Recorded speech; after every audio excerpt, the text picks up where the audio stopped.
A wooden boat longer than a football field. A man and his family. Every animal species on Earth. And a flood that covered the world. For thousands of years, the story of Noah's Ark has been told, debated, and wondered about. Some believe it happened exactly as written. Others dismiss it as myth. But here's what most people never ask. What would it actually take to build something like that? What would the journey have been like? And why does this story matter so much even today? Let's walk through it piece by piece. The story begins not with a flood, but with a world gone wrong. According to Genesis, God looked at humanity and saw violence, corruption, chaos spreading everywhere. And he made a decision, a reset, a cleansing. But one man found favor, Noah, described as righteous, blameless among the people of his time. And God gave him instructions that must have sounded impossible. Build an ark, not a small boat, not a fishing vessel, an ark. The Hebrew word is tabar, used only twice in the entire Bible. Once for Noah's ark, once for the basket that saved baby Moses. Both times it meant a container designed for one purpose: survival. The dimensions are specific: 300 cubits long, 50 cubits wide, 30 cubits high. If we use the standard ancient cubit of about 18 inches, that gives us a vessel roughly 450 feet long, 75 feet wide, and 45 feet tall. Picture a massive rectangular barge, 3 stories high, with a roof and a single window near the top. This wasn't a ship built to sail. It was built to float, to endure. But could it actually have been built? Let's think about the logistics. Noah wasn't working with steel or power tools. He had wood, pitch, and human hands. The text says God told him to use gopher wood. Scholars still debate what that means. Some suggest cypress, known for durability and water resistance. Others say it might refer to a construction technique, laminated or treated wood designed to withstand moisture. Whatever the material, the scale is staggering. Modern engineers have analysed the dimensions, and here's what they found. The ark's proportions are nearly ideal for stability. The length-to-width ratio of 6:1 is still used in modern shipbuilding for maximum balance and minimal stress on the hull. Too narrow, and it capsizes. Too wide, and it breaks apart in rough seas. The ark sits right in the sweet spot. It wouldn't have been fast, it wouldn't have been maneuverable, but it would have been incredibly stable, even in catastrophic waves. Designed not to go anywhere, just to stay afloat. Now comes the question everyone asks. The animals, how could they all fit? The math seems impossible at first. Millions of species, limited space. But look closer. The text doesn't say Noah collected every individual animal on Earth. It says kinds. Pairs of unclean animals, 7 pairs of clean animals, and birds. The Hebrew word min likely refers to broader categories, not individual species as we define them today. Think family groups rather than species. Canines instead of every breed of dog. Felines instead of every type of cat. Suddenly, the numbers become more manageable. Some estimates suggest around 16,000 animals, accounting for variations within kinds. Large creatures like elephants and cattle would need more space. Smaller animals like rodents and birds far less. The ark had 3 decks. If you calculate the total floor space, it comes to over 100,000 square feet. That's roughly equivalent to 20 basketball courts or 500 semi-truck trailers. Enough room for animals, food storage, and living quarters for Noah's family. But housing them is one thing, keeping them alive is another.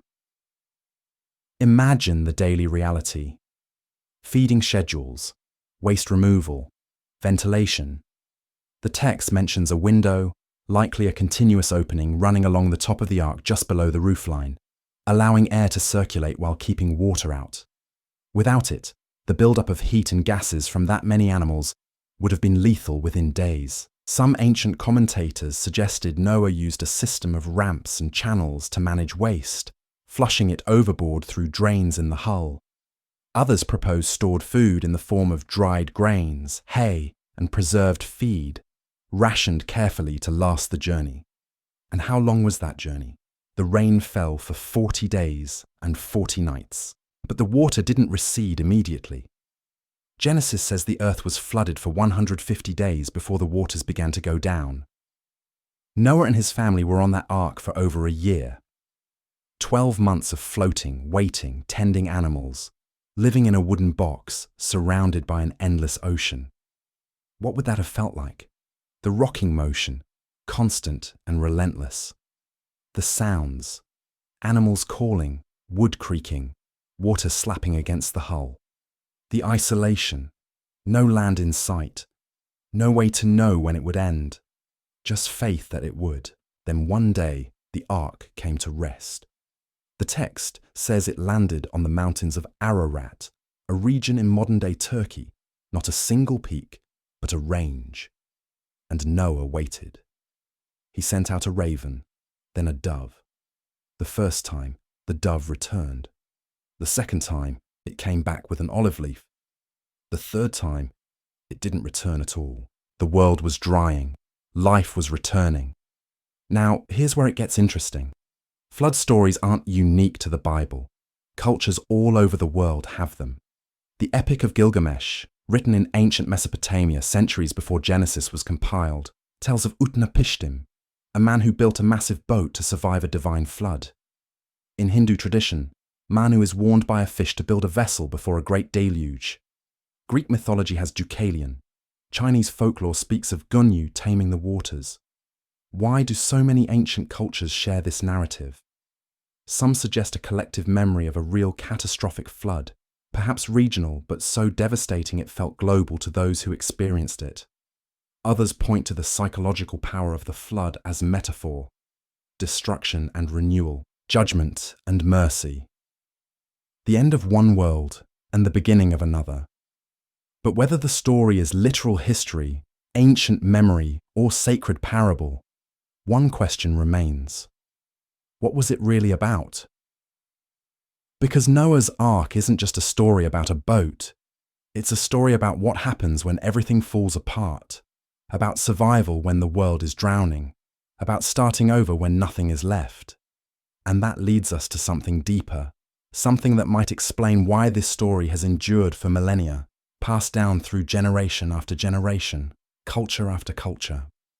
What does it mean to be chosen when the world is ending? Noah wasn't selected because he was perfect. The text says he was righteous in his generation, but that's a relative measure. Righteous compared to what? A world so corrupt that God regretted making it. The bar wasn't high. Noah was flawed, human, capable of failure. After the flood, he got drunk and passed out naked in his tent. Not exactly the behavior of a saint. So why him? Because he listened when God spoke. Because when everyone else ignored the warnings, he built the ark. Not halfway. Not eventually. He built it for decades while his neighbors mocked him. That's the real test. Obedience when it makes no sense. Faith when there's no evidence. Building a boat in the desert because you believe rain is coming, even though you've never seen a flood. The flood wasn't about punishment. It was about reset. Creation had gone wrong. Violence filled the earth. Every inclination of the human heart was only evil all the time. That's the phrase Genesis uses. Only evil. All the time. God didn't destroy the world in anger. He grieved. The Hebrew word suggests deep pain, regret, a broken heart. This was mourning, not rage. And out of that grief came a decision. Start again. Preserve a remnant. Build towards something new. The ark was a rescue mission. But here's what most people miss. The flood didn't fix the problem. Noah stepped off that boat into a clean world, and within chapters, humanity was back to its old patterns, building towers to reach heaven, enslaving each other, splintering into nations that would war for millennia. The flood washed away the corruption, but it didn't wash away human nature. The problem wasn't the world. It was us. And no amount of water could drown that. So what was the point? If the flood didn't solve anything, why tell the story? Because the story isn't about solving. It's about surviving. It's about what you do when everything is submerged and you're floating in the wreckage, wondering if land will ever appear again. It's about holding on when the rain won't stop. About feeding the animals one more day even though you're exhausted. About sending out the dove again, even though it came back empty the last time. The ark is a picture of endurance, and maybe that's why this story refuses to die.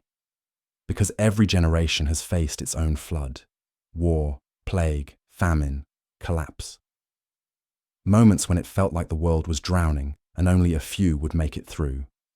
The ark becomes a symbol, not just of survival, but of the choice to keep going when there's no guarantee it will work. To build when others mock. To prepare when disaster seems distant. To believe that somewhere beyond the rising water, there's dry ground. But there's one more layer. One detail that changes everything if you catch it. After the flood, God makes a covenant. He promises never to destroy the earth with water again. The sign of that promise? A rainbow, light refracted through water vapor, beauty emerging from the storm. And God says something strange. He puts the rainbow in the clouds as a reminder, not just for humanity, for himself, so that when he sees it, he will remember his covenant, as if God needs a reminder, as if the rainbow is there to stop him from flooding the world again in a moment of grief. What does that tell you about the nature of this God? That he binds himself with promises, that he limits his own power through covenant, that he looks at the rainbow and remembers mercy even when judgment feels deserved. The flood could have been the end. Instead, it became the beginning of a promise. Never again, no matter how corrupt, no matter how violent, no matter how far humanity falls, never again. The story doesn't end with the ark. It ends with the rainbow. And that shift matters, because the ark is about survival. The rainbow is about hope. The ark is what you build to make it through. The rainbow is what you see when the storm finally breaks and you realize you're still here, still alive, still capable of starting over. Now consider this. Every major flood narrative across cultures ends the same way. The waters recede. The survivors emerge. They offer sacrifice. They receive blessing. Destruction gives way to renewal. Why? Because the flood story isn't really about water. It's about the cycle every civilization, every person, every generation goes through. The collapse, the survival, the rebuilding, the hope that this time will be different. This time we'll learn. This time we'll do better. We never do. Not completely. Noah's descendants scattered and fought. David's kingdom split. Rome fell. Empires rise and crash like waves. But the story persists because we keep needing it. We keep facing our own floods, personal ones, collective ones.